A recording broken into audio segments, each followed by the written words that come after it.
কালিয়াচক চৌরঙ্গীর 5 তলা জামে মসজিদ সংলগ্ন মূল রাস্তায় জল জমে থাকায় ক্ষোভে ফুঁসছেন ব্যবসায়ী থেকে শুরু করে স্থানীয় জনসাধারণ।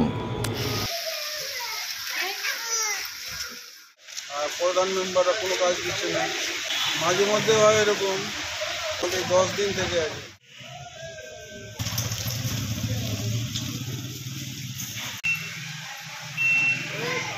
রহমান সাহেব দীর্ঘদিন এখানে সবসময় বসা উঠা করছে, একটা দিনও এসে দেখছে না যে এটা জল কিভাবে এটা ক্লিয়ার করা যায়।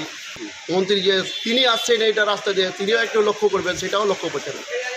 কালিয়াচক চৌরঙ্গী মোড় থেকে প্রায় 60 মিটার দূরে কালিয়াচক 5 তলা জামে মসজিদ, আর এই 5 তলা জামে মসজিদের চারপাশে রয়েছে কয়েক হাজার খুচরো ও পাইকারি দোকান। তার সঙ্গে কালিয়াচক চৌরঙ্গী আলিপুরের এই মূল রাস্তা দিয়ে যাতায়াত প্রায় 5টি অঞ্চল ও পার্শ্ববর্তী ব্লক সহ কয়েকশো গ্রামের জনসাধারণের। মার্কেটে কয়েক হাজার দোকান থাকায় কালিয়াচকের মূল ব্যবসার কেন্দ্রস্থল এই জায়গা। কিন্তু সামান্য বৃষ্টি থেকে শুরু করে অহরহ ড্রেন উঠছে নোংরা জল এই রাস্তায় জমে যায়, যার ফলে ভুক্তভোগী স্থানীয় দোকানদার, বাইরে থেকে দোকানে আসা খরিদ্দার এবং এই 5 তলা জামে মসজিদে নামাজ পড়তে আসা মুসলিম ধর্মাবলম্বী মানুষজন। প্রধান মেম্বাররা কোনো কাজ দিচ্ছে না, মাঝে মধ্যে হয় এরকম। কতদিন ধরে এখানে জলটা লেগে আছে? মোটামুটি 10 দিন থেকে আছে। 10 দিন ধরে লেগে আছে। প্রধানমন্ত্রী মেম্বাররা কোনো কাজই যাচ্ছে কিন্তু কোনো কাজ দিচ্ছে না। আপনারা বলেছেন তো? হ্যাঁ, বলা গিয়েছে, কিন্তু বলছে কি ভোট গণনা হবে তারপরে হবে কাজ। ভোট গণনা না হলে হবে না। এখানে ব্যবসা বাণিজ্যের ক্ষতি হচ্ছে না? ক্ষতি তো হচ্ছে, কী করা যাবে, কিছু করা। অনেক সময় এই ড্রেন পঞ্চায়েত থেকে আবার স্থানীয় দোকানদাররা মিলেও পরিষ্কার করে থাকেন, কিন্তু চিরস্থায়ী এই সমাধান এখনও হয়ে ওঠেনি। এলাকাবাসী বারবার দরবার করেছে স্থানীয় জনপ্রতিনিধিদের ও প্রশাসনের নিকট। কালিয়াচকের এই মূল রাস্তায় জল জমা নিয়ে ক্যামেরার সামনে জনপ্রতিনিধিদের বিরুদ্ধে ক্ষোভ উগরে দিলেন স্থানীয় মানুষজন। এইটা ব্যবস্থা হয়ে গেলে খুব উপকার হবে।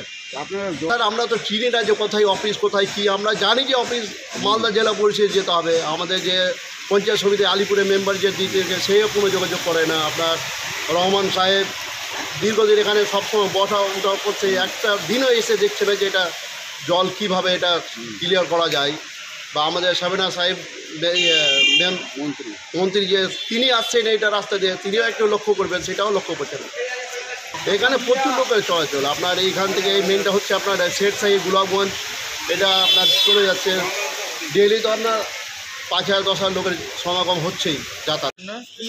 কী রকম প্রবলেম? ড্রেন সাফ হচ্ছে না, আর যে এই জায়গাটা নিচু আছে, আচ্ছা, তার জন্য জল জমে আছে। এই আপনাদের ব্যবসায়ী সমিতির পক্ষ থেকে আপনারা কোনো ব্যবস্থা নেন? আমরা ব্যবস্থা কমপ্লেন করা হয়েছে, কেউ তো আসছে না। কমপ্লেন করেছে? যাদেরকে বলা, প্রধান মেম্বারকে বলা হয়েছে, ওরা এবার কী করছে না করছে ওদের। প্রধান মেম্বার কী বলেছে আপনারা যে বলেছেন, তো কী বলেছে? হয়ে যাবে বলেছে। কতদিন ধরে জলটা জমে আছে? মোটামুটি হ্যাঁ, প্রত্যেক বছরই তো জমছে, বর্ষার সময় প্রায় জমছে। বলছি এই যে হয়ে যাবে বলছে, তারপরে হচ্ছে না, মাঝে মধ্যে জমছে, তো আপনাদের ব্যবসার ক্ষতি হচ্ছে? আমরা ব্যবসা সমিতি দিয়ে ড্রেন পরিষ্কার করে হচ্ছে কি ব্যবসা খুঁজতে হবে, লোকজন আসতে পারছে না ব্যবসাতে। তো কী চাইছেন এখন আপনারা? কি একটু পরিষ্কার পরিচ্ছন্নতা থাকলে আমাদের ব্যবসার সুবিধা হয়। তো ওটা কী করা যায় দেখুন আপনারা মাথা লাগিয়ে, যদি হয়ে যেত খুব ভালো। আপনারা লাগান। আমরা তো পাচ্ছি না, কাকে খুঁজে পাবো, কার কাছে গিয়ে বলবো, মানে সময় পাচ্ছে। তারাও হয়তো মাথা লাগিয়ে আছে, কিন্তু হয়তো হচ্ছে না ঠিক না। এটা একটু মাথা লাগিয়ে দেখেন, যদি হয়ে যেত খুবই ভালো। আপনারা জলটা জমবে, আপনিও তো দেখতে পাচ্ছেন, আমরাও দেখতে পাচ্ছি যে এই জায়গাটা নিশ্চয় নিচু আছে, আর ড্রেন নিষ্কাশন ব্যবস্থা নাই। ড্রেন নিষ্কাশন থাকলে তো বেরিয়ে যেত। মালদা কালিয়াচক থেকে ঝন্টু মণ্ডলের রিপোর্ট, সংবাদ বাংলা টিভি।